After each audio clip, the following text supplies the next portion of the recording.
I've always believed that love is supposed to be simple. Not easy, but simple.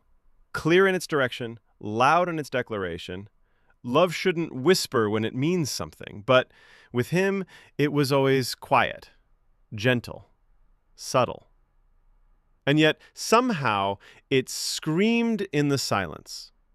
The first time I met Ryan, I wasn't looking for anyone. I'd just gotten out of something messy, a 2-year relationship that unraveled in the most cliche of ways: dishonesty, distance, and that unbearable silence at dinner tables where laughter used to live. So when I bumped into him at a mutual friend's housewarming party, I was fully armored, smiles hiding exhaustion, jokes hiding caution. He stood out, though. Not because he was the loudest or the most attractive, though, let's be honest, Ryan was stupidly handsome, but because he listened. Really listened. While everyone else drank and flirted and performed, Ryan leaned into conversations like he genuinely cared. And when he spoke to me, his eyes didn't flicker elsewhere like most do. They stayed present, still. We talked about music at first, then books, then dreams, the kind you don't tell just anyone.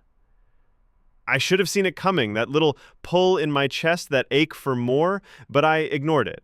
Because that night, when someone called out to him from across the room, "Hey babe, we're leaving," he smiled, waved, and said, "That's my girlfriend." 3 words. That's my girlfriend. And just like that, the pull in my chest became a wall. But the universe, cruel and ironic as ever, wasn't done with us. A week later, Ryan texted me. "Hey man, you free this weekend? Want to grab a drink or something?" I stared at the message for longer than I care to admit. He was friendly. That's all. I told myself it meant nothing, so I said yes. It became a pattern. Him reaching out, me pretending I didn't care why. We'd meet up, talk, laugh too hard, sit too close. There was always this invisible thread between us, tightening when our eyes lingered too long or our hands brushed by accident, but he never crossed the line, never said anything that couldn't be written off as platonic. Except there was something in the way he looked at me sometimes, like he was trying to memorize my face. Like I was a safe place he wasn't supposed to need. And then came the night everything shifted. It was raining hard. I'd just gotten home from work when Ryan called. Not texted, called. "Can I come over?" he asked. His voice was low, tired. I said yes, again. He showed up drenched, hair plastered to his forehead, hoodie soaked. I handed him a towel and a dry shirt. He changed, then sat on the edge of my bed, staring at nothing. And after a long, unbearable silence, he finally said, "I had a fight with her." I didn't ask for "Can you just stay?" he asked. "Just for a bit." So I stayed. Sitting beside him, backs to the headboard, the air between us humming with unsaid things. That night, he fell asleep with his head on my shoulder. And I didn't sleep at all, because something about the weight of him against me, the way his body unconsciously curled toward mine, it felt too real, too intimate, like we'd skipped 100 steps and landed in something we didn't have language for. When the morning light seeped through the curtains, he blinked awake and looked at me like he wasn't sure if the night before had been a dream. He didn't apologize, didn't explain, just whispered, "Thanks," and left. But from that day on, something changed.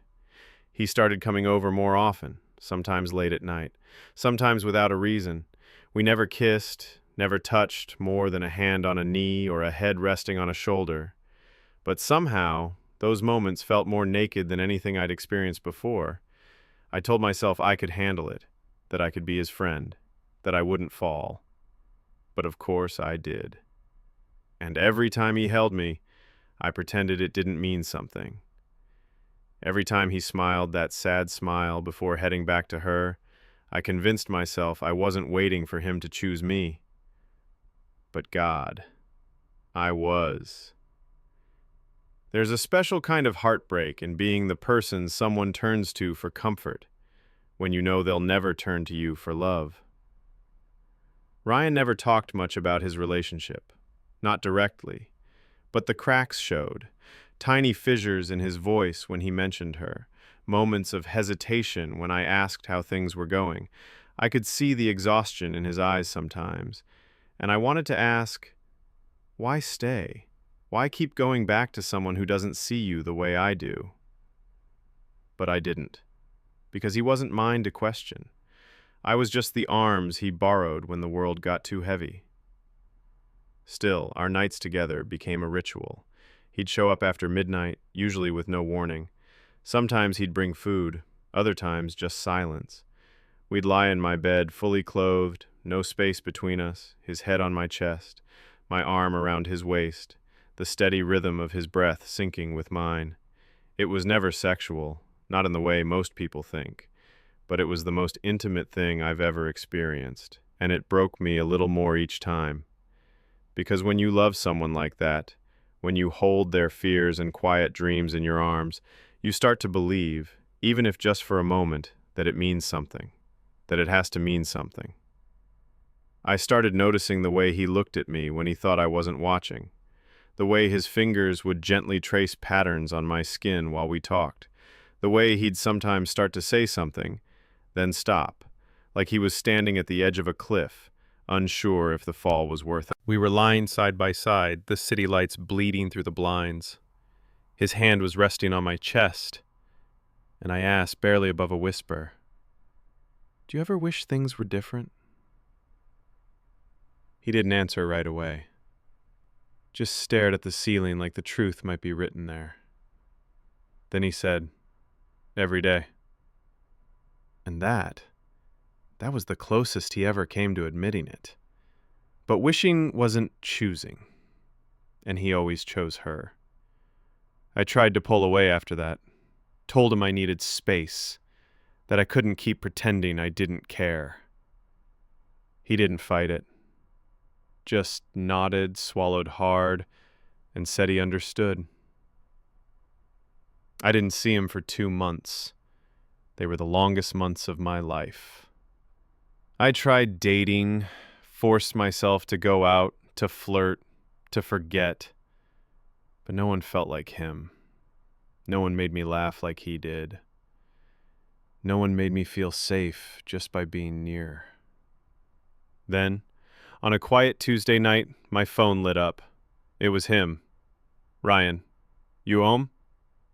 I stared at the screen, my heart racing, my thumb hovering over the reply button.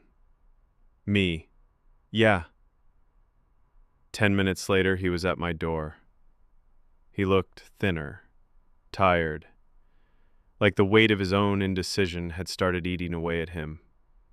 He didn't say anything at first, just walked in, stood in the middle of my living room, like he didn't know how to exist there anymore. Then, finally, "I miss you." I didn't know what to say. Part of me wanted to run to him, to fall back into those nights where nothing mattered but the sound of his heartbeat under my hand. But another part, stronger now, wearier, needed more. So I asked, "What does that mean, Ryan?"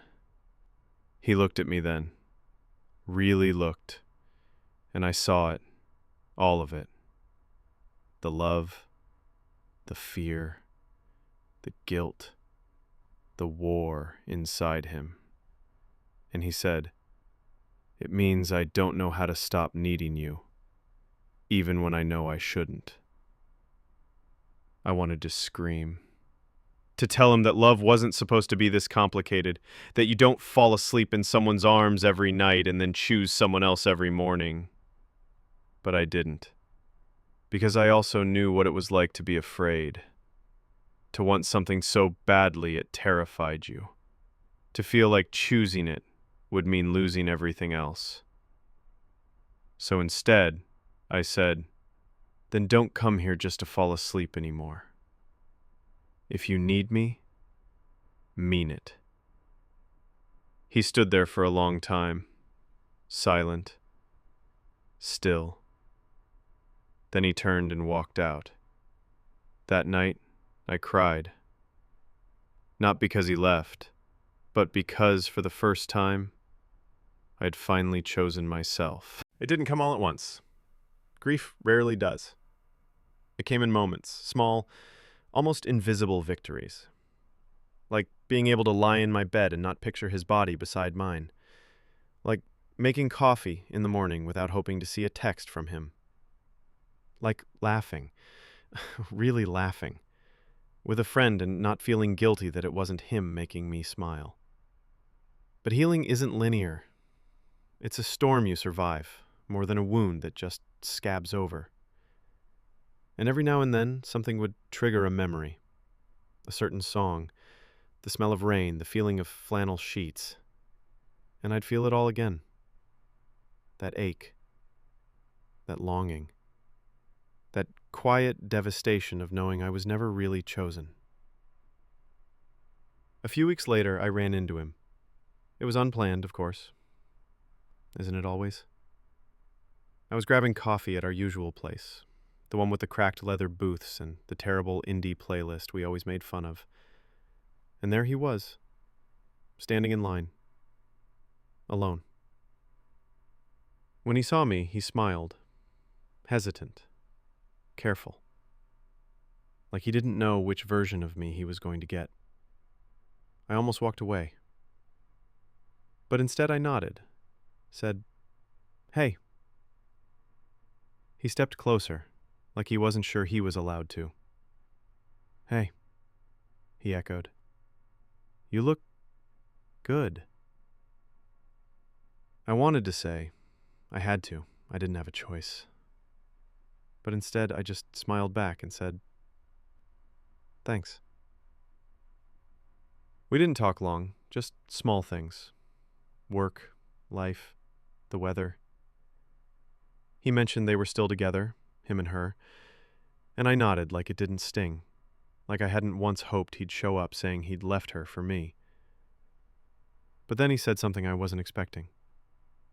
"I still think about you," he said softly. "A lot." I looked at him, and for the first time, I didn't feel that desperate pull, that hope clinging to his every word. I just felt tired. "Ryan," I said, "I loved you." His eyes dropped. "I know," he whispered. "And maybe part of me always will," I added. "But I can't keep being your almost, your escape, your in-between." He nodded slowly. I didn't want to lose you." "You did," I said gently. "But maybe that's what needed to happen." He didn't argue, just looked at me with that same sadness I'd seen 100 times. The sadness of a man who'd built his own prison and didn't know how to leave it.